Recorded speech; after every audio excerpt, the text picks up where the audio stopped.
Hey guys, how's it going? I've been a bit under the weather this week, had quite the cold or flu or whatever the hell was putting me down, but I have been playing some Path of Exile, have got to the end game, and I've got some thoughts on 0.3, the third edict. The majority very positive, so I'm going to run a bit of an endgame map here and just talk to some of what I've really enjoyed about this. So in my opinion, the third edict has been a massive step forward for Path of Exile 2. I think after Dawn of the Hunt, we saw Grinding Games start to rethink the way that they're structuring Path of Exile 2.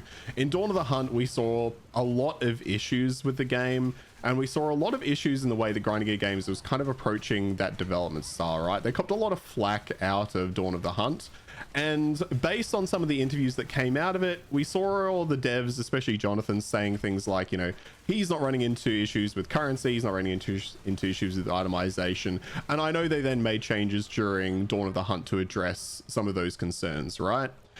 But what we've really seen with 0.3 is Grinding Games taking all of that player feedback and shoving it into the game in various forms. One of them being Sprint. Sprint is a great new addition. If one of my friends said it feels like controlling Scion's ultimate from League of Legends, and that is like such a good explanation. It's a bit weighty, but I mean, you shouldn't be able to, I guess, who can sprint in a full 360 anyway, right?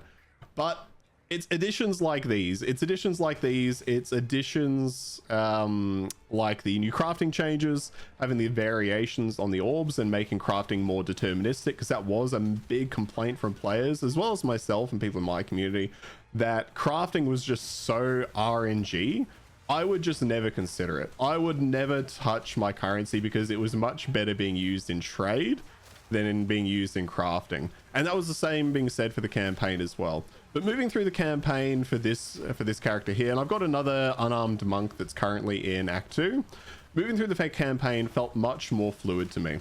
I was making use of those currencies, I was making use of the essences that dropped, I was making use of the omens that I was getting along the way, and I was using those to pretty decent effect. I may have just been getting lucky in my crafts there.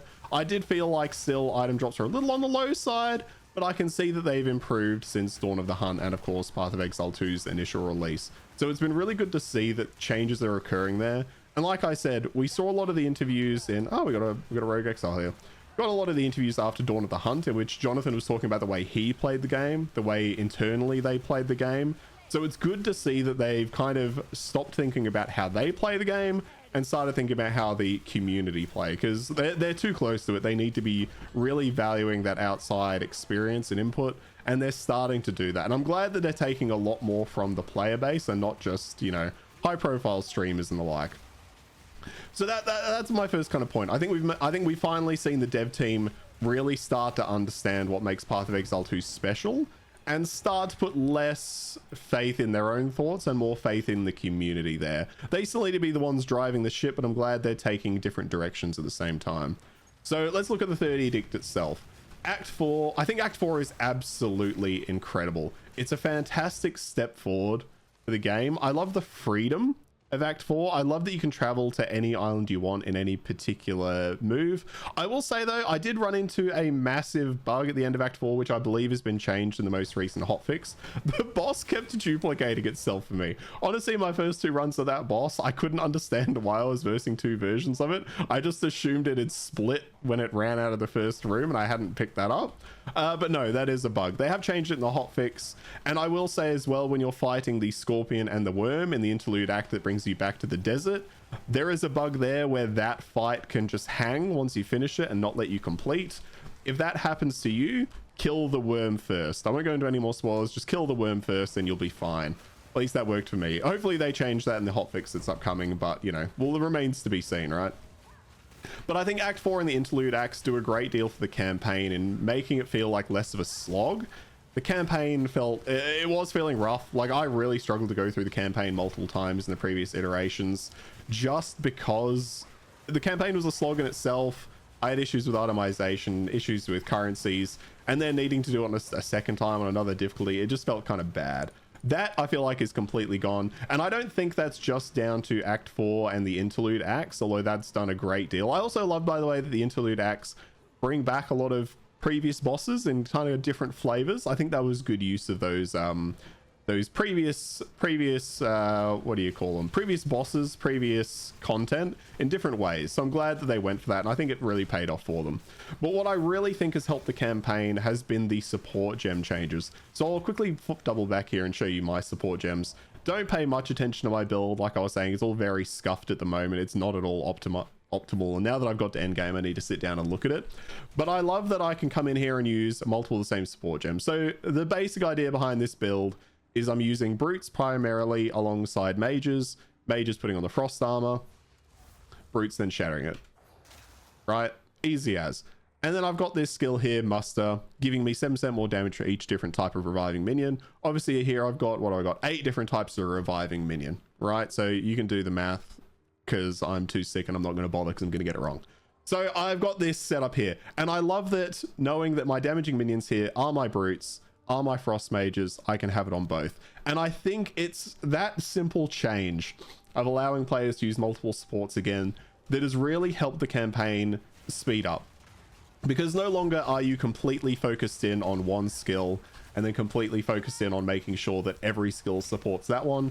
You're now working in different ways. And as you can see here, I'm actually using the unearth skill. And the reason I'm doing that is because it makes sense. Now that I can add damaging supports onto it and I'm not wasting them, I can now use this to help me clear areas in maps. It's not fantastic in boss fights, obviously, but it doesn't need to be fantastic in boss fights. But the only reason I can use unearth is because of those support gem changes. So I think that change has really opened up build diversity. It's really opened up additional avenues for players, and I think in the long run we're going to see that really benefit the game. I do think build diversity continues to be hemmed in by Grinding Gear Games' approach to having skills be combo. And obviously that's exactly what I'm using now. I'm using the ice armor into the shattering roar, and that's a really good combo. But the fact that they have to build the combos into the game means they have to build specific skills with other specific skills in mind, which then means when they get to the passive tree, they need to build the passive tree in mind with the combo skills they've built, which I think is limiting build diversity, because when you force players to combo, you force them to select certain aspects of the tree. And I do think that is going to cause some problems down the line. But, you know, to each their own. If this is the game they want to build, I don't think it's a massive problem. I think they can address it in different ways. But I do think their focus on combo skills is continuing to have unexpected consequences, in the same way that limiting support gems to a single use was having consequences on build diversity. I think forcing players to combo is having the same issue. But given how they built the game now, I don't necessarily know how they get away from that. So I don't think that's necessarily a massive problem. I think the Path of Exile 2 is an incredible game, and they're doing incredible things with it. I mean, look at every other RPG on the market, is what I was telling a friend recently. None of them are even holding a hair to Path of Exile 2. None of them can even get close to it. This game is... it's blowing ARPGs out of the park. And I know I've completed this map. Let's get out of here. It is really blowing every other ARPG out of the water with its current setup. And to finish this video, I want to touch on crafting as well. Just what they've done with crafting. I think what they've done with crafting, and I don't have much here that I can craft on. Let's go grab a white item actually out of here. I think what they've done with crafting is a step in the right direction. I don't think it necessarily fixes a lot of things, but I think it moves the game in the direction we want to move to, which is more deterministic crafting. Because me personally, I would never craft previously. I could never get myself around it. I don't know why I tried to identify that. I could never really get myself around it because it always felt like I was wasting currency. But now having these additional currencies, and we'll have to see how they're valued as the economy kind of grows through this league. But having these different ones where I can at least confirm that I'm going to get a good modifier. Obviously level 55 at this point, it's not the best, but I don't have the top tier right now. But knowing that I can come in here and say, okay, this is at the very least going to get a modifier of a certain rating, means that I'm not... it lessens the overall RNG, right? I've still, you know, I didn't want armor. I didn't want evasion on this particular build. So I've still missed here with this craft. But at least it's at a higher tier and at a higher level. I don't think it completely fixes crafting and exactly what we want crafting to be in the future. But especially having the Omens as well and having the Abyss League, it's given me a lot to play with as somebody that has never really wanted to touch crafting because it felt quite complex. I've always been somebody that avoided it because, hey, I'm here to crush monsters, get currency, buy great loot. That's kind of what I enjoy out of Path of Exile 2, and to each their own. But I really like now that the currencies coming in, the omens coming in, they're easier to grasp, and we're not currently overloaded. Path of Exile 1, by the time I got into that, it was completely overloaded with crafting, and it was too much for me to get my head around. But I think Path of Exile 2's starting to get into a really good place where we have really nice currencies that work together in really simple and straightforward ways. But I think the RNG is maybe still a little bit high. But look, these are just my initial thoughts on 0.03, the third edict. What do you think of this release so far? I'm disappointed I've been sick this week. I haven't been able to engage with much of the community and see where things are at. So let me know in the comments. Are you enjoying the third edict? Have you run into a bunch of bugs that have ruined your time? Have you run into other aspects or changes they've made that haven't really worked for you? What do you think? Because I think Path of Exile is running in the right direction. This game still needs work. But, I mean, hey, if they release this as 1.0 today, it's still the best ARPG in the market, in my opinion. Thank you so much for checking out this video. If you've enjoyed it, throw on a like, sub if you want to see even more. And if you're looking for even more gaming content, I stream right here on YouTube and Twitch when I'm not sick, every Tuesday and Thursday, 4 p.m. Australian Western Standard Time. So come hang out, play some games with us, and have a good time. Until then, guys, I'll catch you in the comments below, and I'll see you next time. Cheers.